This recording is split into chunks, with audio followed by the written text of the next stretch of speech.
The data, right, and the wind tunnel, and otherwise, we don't really know a whole lot. We're optimistic that you don't make a change unless you feel like it's going to be a positive one. And so, again, a lot of credit to Chevrolet and all the folks there and the key partners and everybody who worked together to get this done in NASCAR. And we're pretty optimistic. We don't really know exactly what it brings here. We'll find out once we get in the draft, start pushing and doing some of the things tomorrow in the duels, and then once we start getting to some other tracks here up in the upcoming season. A lot of hard work has been put into that. I know everybody back at the shop in North Carolina, too. It takes a lot of pride in qualifying. We'll see if we can put one of these on the pole. Yeah, absolutely. Jeff Gordon down here at Daytona National Speedway as we get ready to watch one of three in this final round go for pole here for the 500. The vice chairman of Hendrick Motorsports, Jeff Gordon, the first of the 10 drivers to try to lock into the front row, has just taken the green flag, and that is Joey Logano, the Shell Pennzoil Ford Mustang Dark Horse from Team Penske Logano, off into turn one. Footnote to Jeff Gordon's interview there with Chris, 2026 is the 25th anniversary of the last time the 24 car won a NASCAR Cup Series championship. A little pressure put on William Byron, Rudy Fugle to perhaps maybe bring a championship back to Hendrick Motorsports. Of course, they're in solid possession of it right now with Kyle Larson winning the title last November at Phoenix Raceway in Arizona. Joey Logano makes his way up off of turn number 4 as the lights dance off of that bright yellow and red Ford as he makes his way down to the tri-oval. Checkered flag in the air from chief starter Shannon Bednarik. Joey Logano's time, his final qualifying lap, is 49.275 seconds, 182.648 miles per hour. Next up is Chase Elliott. He's getting ready to take the Napa number 9 around the 2.5-mile Daytona International Speedway. He's never won the Daytona 500. Would love to bring Hendrick Motorsports its 11th win in the Great American Race. Of course, Chase Elliott and Alan Gustafson had a very competitive latter half of the season last year, sporting some consistency. A lot of folks think that with the new championship format that's going to be in play in 2026, that could play into the wheelhouse of Chase Elliott, Alan Gustafson, and that Napa number 9 team. We'll all find out together. Chase has taken the green flag. He's making his way through turns 1 and 2. Man, the car, just watching the Musco lights dance off that white and blue machine of Chase Elliott. That car looks fast down the backstretch. It does, and you mentioned the white on the car. It's been changed paint scheme-wise here for 2026. Mostly white down the sides, across the trunk of the race car as well, and of course the familiar Napa blue and yellow across the hood and the top of that Chevrolet. Here it comes down to the line. Chase Elliott trying to go to the top of the leaderboard. Trying to break into 48-second territory like Kyle Busch did earlier. Right now, Chase Elliott will go to the top of the leaderboard, not in 48-second territory, but 49.220 seconds, 182.852 miles per hour. Good lap there for Chase Elliott as he'll begin the process of just coasting and slowing the car down. Todd, what's the process like when you wrap up Daytona 500 qualifying, get the car back to the garage area? Yeah, it's not that bad here because you're not worried about using too much brake. You're going to have a chance to work on these things. Final adjustments for tomorrow's race. Just trying to get yourself back here. The bigger piece was at the end of round 1. If you thought you'd make round 2, maybe you don't want to press on the brake pedal really hard and put the brake pads out hard against the rotors. That's part of the drag that these teams see. Earlier today, the majority of the focus was single car runs. You had some tows here and there. You got 2 more practice sessions after today. You got one Friday and you've got one Saturday. When did you like to put Joey or Ryan or AJ or Sam in the draft? When did you like for them to get in formation to find out what you had race-wise? Tomorrow night, my duel. that was when I wanted to see him in the draft. You really try to mitigate how much risk you put in that car. You put the work into it. You got it qualified. You race it in duel. You've got a notebook on it. You don't want to have to go to a backup car. So after you get through the duel, if your car's in decent shape, you may go out with some teammates and do a single, 8-car run that's only within your manufacturer, just somebody you feel safe about, and that'll be dictated by when the engine guys can go ahead and get the valve springs changed, because we'll change them after the duels to have fresh valve springs come race time, and work that forward. You come up with a plan, looking at the weather, and figure out when you can roll. Chris Buescher's gotten his lap in, and he rockets to the top of the scoring pylon. Chris Buescher with a 49.184 second lap, 182.986 miles per hour. Chris Buescher, number one on the leaderboard. Chase Elliott second, Joey Logano third, and Corey Heim is on the racetrack. He won the season opener in the NASCAR Craftsman Truck Series 1 year ago, and here he is trying to win the pole for the Daytona 500 in what will be a part-time schedule for 2311 Racing. Corey will race 12 races in this number 6-7 car as he makes his way up the back straightaway, trying to lead the field to the green flag of the Great American Race. Yeah, mission number one accomplished. They weren't guaranteed into the Daytona 500, so he was hoping he was going to run 12 races and not just 11, but check that box off. He knows he's racing in the Daytona 500. He's got bigger aspirations as he brings that race car down to the line. Let's see what kind of lap. Here's Corey Heim. Checkered flag is out for Heim. He goes to the top of the leaderboard, 49.148 seconds, 183.120 miles an hour for Corey Heim and that Robin Hood Toyota Camry. It's a solid lap. Backs up what he did in round one of qualifying. And the impressive part is I watched the tracker play on this versus Chris Buescher, who was out there. All of that speed was what he brought to the line on the get up to go speed lap. We talk about launching, getting through the gears, getting everything you can. He had more speed when he took the green flag. It showed up in the front stretch here, and he kind of maintained that offset once he made it. It is Kyle Larson's turn now as he works his way into turn number one on his final qualifying lap here in Daytona.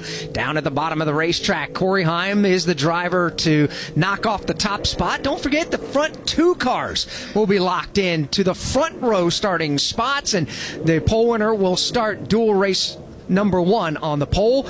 The outside pole winner will start dual race number two on their pole position. Kyle Larson won the pole for the Daytona 500 4 years ago, back in 2022, and he's trying to do it again as the reigning NASCAR Cup Series champion. Kyle Larson brings that red, white, and blue HendrickCars.com to the start-finish line. Let's see what lap Kyle puts into the books. Larson takes the checkered flag as his qualifying lap puts him second, right behind Corey Heim. He is 1/100th of a second off of the lap put up by the Toyota of Corey Heim. So it's Heim, Larson, Chris Buescher, Chase Elliott, and Joey Logano. 5 down, 5 to go. Alex Bowman's next up. He has sat on the front row for the 500 6 times in his NASCAR Cup Series career, but Hendrick Motorsports has been in a drought of late. It's been 3 years since they put a car on the front row for the 500, and Alex Bowman will love to change that tonight. Again, that teal and purple Ally Bank livery brings that car, and Alex brings that car across the line. He's taken the green flag. He just leaves the tri-oval, pulls the car to the bottom of the racetrack. The car steps out on him just a tad. He's about a foot or two off the bottom of the racetrack. That's going to scrub off some speed now as he makes his way down the back straightaway. You mentioned he's a 6-time front row starter for the Daytona 500. In the history of this wonderful race, that is the most front row starts by a driver in history, including Richard Petty and Dale Earnhardt and Jeff Gordon. Alex Bowman, 6 times a front row starter. See what he can do. He's trying to make it 7 and continue to leg out that streak. Bowman now comes down to the tri-oval. Let's see what his lap is. That slip in turn 2 cost him as he comes to the line. Checkered flag. Alex Bowman second right now. 49.152, 183.105 miles an hour for Alex Bowman, trying to become a 7-time front row starter for the Great American Race. As you speculated, I mean, that's 0.04 of a second slower than Corey Heim ran. It looks like that little bobble in 1 and 2 actually offset them back. Probably cost them a chance to be the provisional pole sitter at this point. On the racetrack is Denny Hamlin, the Chesterfield, Virginia native, comes down to the line, takes the green flag, and Denny Hamlin will begin his qualifying lap of record here, trying to put himself on the front row. Corey Heim, the car that he owns, along with Michael Jordan, is certainly the fastest at the moment. Alex Bowman continues to be second, and Denny Hamlin works his way up off turn number 2. This car stuck right to the racetrack as he rockets down the backstretch. Been quite the emotional offseason for Denny, losing the championship at Phoenix on a late race pit stop, losing his father in the offseason. adjudicating business matters with the 2311 Front Row Motorsports lawsuit with NASCAR. That's been settled. He is relieved to get back behind the wheel of his Toyota Camry, relieved to get back to the racetrack. Denny Hamlin looks fast. Does he have enough to sit on the pole for the Daytona 500? Checkered flag is out. Denny Hamlin flies by timing and scoring, and Denny Hamlin goes to the top of the leaderboard. Hamlin knocks Corey Heim to second. So a great lap for Hamlin, 49.100 seconds, 183.299 miles per hour. You know, Mike, I was listening to you chat. I was eavesdropping on you and Denny chatting today in Media Day. You asked him about his mom, Mama Lou, Mary Lou Hamlin. She's down here in Florida, here at the racetrack, doing well, and he actually kind of chuckled a little bit. Biggest problem with her right now is trying to get all of her favorite apps back on her phone. Yes, he's not a techie. She's having a problem remembering her Apple password and got themselves locked out. They can't get the password reset for 8 days. Mama Lou's down here in Daytona, no phone, which that may not necessarily be a bad thing. Yeah, and we're so glad she's here at the racetrack. Absolutely right. Next driver on the racetrack is Ryan Preece, arguably the hottest race car driver right now in North America. Preece down into turn number 3, right on the bottom of the track. This car, too, stuck right down to the bottom of the speedway. Let's see what this purple and yellow and teal and orange Kroger Ford has as he makes his way to the line. Ryan Preece, Derek Finley, got a little pep in their step when they came into the garage for practice earlier, and his lap is over. Yes, sir, to the top of the leaderboard for Ryan Preece. 49.061 seconds, 183.445 miles an hour. 2 cars left to go. That would be Chase Briscoe, last year's pole sitter, and Kyle Busch, who is trying to become the first-time pole winner of the Daytona 500. You know, I was out at New Smyrna Speedway last night where Ryan Preece was running a modified, but before he did that, he was the last race of the evening, if memory serves. But we were chatting over there, just in the pits, just kind of hanging out, watching another race that was ongoing. He brought a couple of boxes of T-shirts to New Smyrna last night to try to sell, and a handful of die-cast. They sold out immediately, and he was kind of frustrated that he didn't have more that he could bring out there. Tells you just how wildly popular Ryan Preece has become here in the NASCAR circles. He is a product of the Whelen Modified Tour. He is a grassroots racer, and he is a driver that once you get to know him, you pull for him. You like what he does personally. You like what he does professionally. He's a cool dude. I love the combination with him and Derek Finley. That is a second-year team, and last year they turned a lot of heads by being that first-year third car on the Roush Fenway Keselowski Racing roster, and they made the most of it. Didn't win, but they came close on several occasions. Won the pole a year ago. Chase Briscoe comes to the line. Checkered flag is out, and Briscoe goes to the top of the leaderboard. The laps get faster. Briscoe goes to first. 49.023 seconds, 183.587.